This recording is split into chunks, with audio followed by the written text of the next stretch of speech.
5,000 అయింది అది 4 గంటలు 5,000 మందిని గెలవాలంటే భగవంతుడికి కూడా సాధ్యం కాదేమో అంత భగవంతుడు అయితే పోనీ ఇట్లా అనేస్తే అందరికి మహిమలు వచ్చేస్తాయి.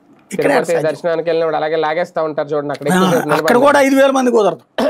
అదే అంటున్నాను నేను. అది అక్కడ అది అట్లాంటి ప్రచారాలు కొద్దిగా ఆ ఎవరో గాని ఆ టీం మీడియాకి ఇచ్చిన టీం కొంచెం అట్లాంటి కంట్రోల్లో పెట్టుకోవడం బెటర్.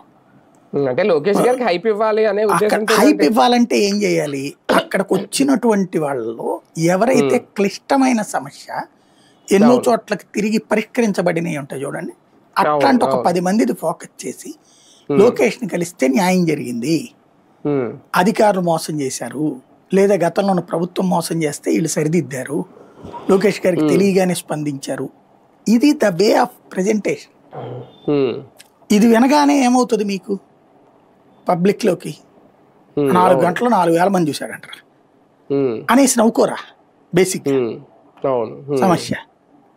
అసలు ఆయన చెప్పినటువంటి పాయింట్ అంతమంది పార్టీ కార్యాలయం దగ్గరకు వస్తున్నారంటే ఎమ్మెల్యేలు పనిచేయట్లేదన్న కోపం, అంతే అది హైలైట్ అవ్వాల్సింది. అతను రెస్పాన్సిబుల్ గా ఉన్నాడు, అది ఒక ఎత్తు.